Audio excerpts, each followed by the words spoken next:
Bismillahirrahmanirrahim. Assalamualaikum warahmatullahi wabarakatuh. Alhamdulillahi rabbil alamin. Wassalatu wassalamu ala asyrafil anbiya'i wal mursalin wa ala alihi wa sahbihi ajma'in. Bismillahirrahmanirrahim. Inna anzalnahu fi lailatul qadr. Wa ma adraka ma lailatul qadr. Lailatul qadri khairum min alfi syahr. Tanazzalul malaikatu warruhu fiha biizni rabbihim min kulli amr. Salamun hiya hatta matla'il farj. Alhamdulillahi rabbil alamin. Bersyukur kita kehadrat Allah Subhanahu wa taala kerana dengan limpah kurnia serta nikmatnya dapat kita menghirup udaranya di bulan yang penuh berkat, bulan Ramadan yang sentiasa dinanti-nantikan oleh umat Islam. Ayat yang saya baca sebentar tadi ada berkenaan dengan tajuk Lailatul Qadar. Jadi di sini saya ingin berkongsi ilmu dengan tuan-puan berkenaan dengan malam Lailatul Qadar. Apakah yang dimaksudkan dengan malam Lailatul Qadar?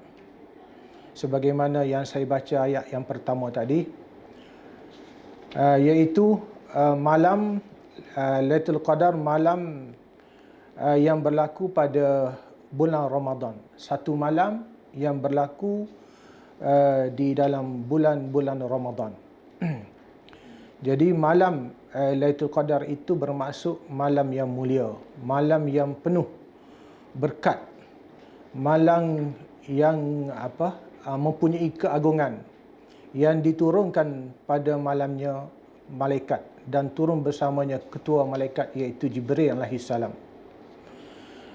Dan biasanya malam Lailatul Qadar ini berlaku pada 10 malam terakhir di dalam bulan Ramadan, sebagaimana yang disebut oleh para ulama. Dan Nabi SAW sendiri menyatakan supaya kita hendaklah mencari di malam-malam yang terakhir. Maksudnya malam Lailatul Qadar kebiasaannya berlaku pada 10 malam yang terakhir, sebagaimana sabda baginda sallallahu alaihi wasallam, taharrau Lailatul Qadr fil witri minal ashril awakhir. Carilah malam Lailatul Qadr, iaitu pada malam ganjil di 10 akhir bulan Ramadan.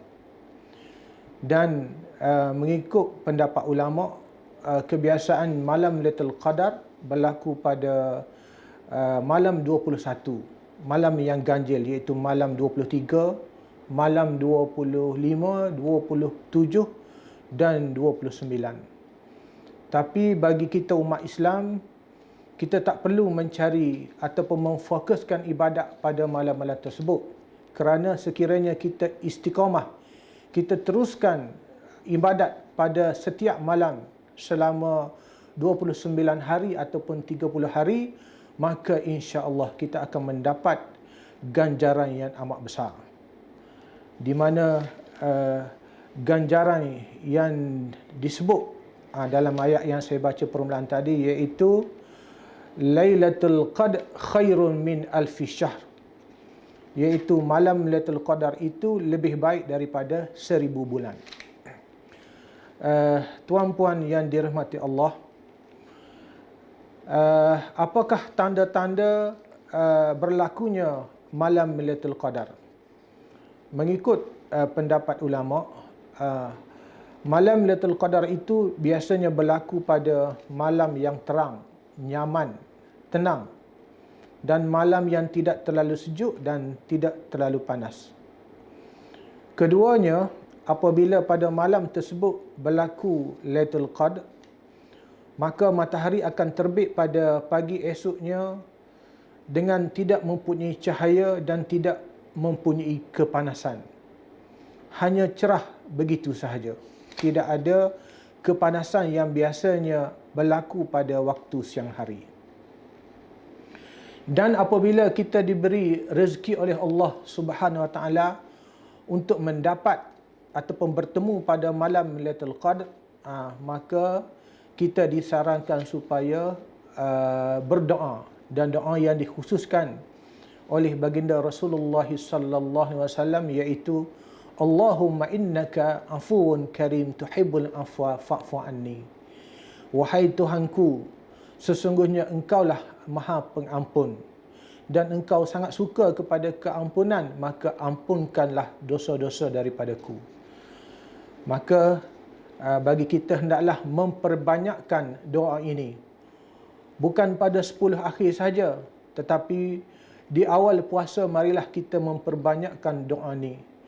Dan kebanyakan ulama mereka menambah doa ini di awal dan akhir, seperti doa Allahumma inna nas'aluka ridhaka wal jannah wa na'udzu min sakhtika wan nar. Allahumma innaka afuwun karim tuhibbul afwa fa'fu anni. Dan seterusnya, apakah amalan ataupun ibadat yang sepatutnya kita lakukan untuk mengisi malam yang penuh berkat ini? Semoga dengan pemberian Allah Ta'ala ganjaran 1000 bulan itu, kita tidak sia-siakan pada puasa kita pada bulan Ramadan kita kali ini. Antara ibadat yang kita boleh lakukan dan tidak susah untuk kita lakukan iaitu yang pertama, solat tarawih. Cubalah tuan-puan bersolat tarawih setiap malam, sepanjang malam, mula daripada awal hingga akhir, akhir Ramadan. Dan solat tarawih yang kita lakukan boleh kita lakukan sebanyak 20 rakaat, 21 rakaat ataupun 8 rakaat, terpulang kepada kehendak ataupun kerajinan diri masing-masing. Dan kita juga boleh lakukan qiyamul lail. Di samping solat tarawih yang kita lakukan selepas solat Isya, kita boleh lakukan dengan mendapat rehat tidur sekejap, dan kita boleh bangkit semula, bangun semula di waktu malam pukul 1, pukul 2 ataupun sebelum subuh. Kita boleh lakukan qiyamul lail. Di dalam qiyamul lail kita boleh melakukan banyak solat-solat sunat seperti solat tahajud, solat hajat, solat tasbih, solat taubat, dan banyak lagi solat terpulang kepada diri kita. Dan isikanlah, penuhkanlah, dirikanlah qiyamul lail ini, kerana pahala yang kita akan dapat sekiranya Allah Ta'ala anugerah pada malam itu, maka sama dengan 1000 bulan. Besar sangat ganjaran. 1000 bulan maksudnya sama dengan umur kita 83 tahun.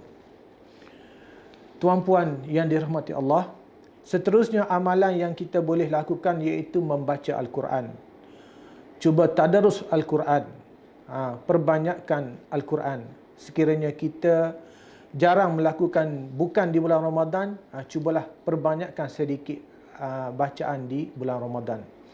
Seterusnya, amalan bersedekah juga digalakkan, kerana sekiranya kita bersedekah RM1, maka sama dengan RM1000 pahalanya sekiranya berlaku Lailatul Qadar pada malam yang kita sedekah itu. Dan banyak lagi amalan-amalan lain yang kita boleh lakukan, seperti berzikir, beristighfar, berdoa.